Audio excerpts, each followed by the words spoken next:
Welcome to the Banker Lamp. Please enjoy the video. In this video, I will explain how to learn Python on Android Easy Guide. Open the Play Store and install Pidroid 3 or Termux, then grant permissions. Create a new file named main. And type a simple Hello World program. Run the script to confirm the interpreter works.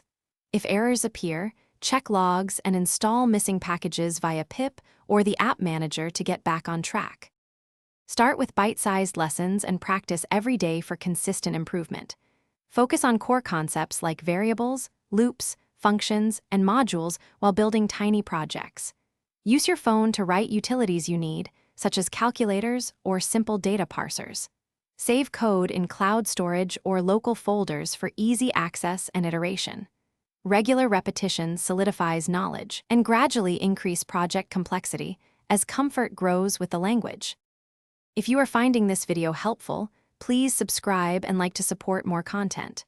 Quick recommendation: the Oala water bottle pairs perfectly with phone coding sessions because staying hydrated keeps you focused and comfortable. Check the description for the link and other deals so you can grab one if interested. A small bottle can make long practice sessions nicer and more productive. Now let's get back to the video. Familiarize yourself with pip and common libraries, such as requests for HTTP and Beautiful Soup for scraping. If you prefer a Linux shell, Termux gives you a powerful environment. Pidroid 3 offers an easier IDE for newcomers. Install one library at a time and run short examples to see how functions behave. Backup working environments and use virtual environments when possible to avoid dependency conflicts on your phone. Thanks for watching. If this was helpful, leave a like and consider subscribing. See you next time.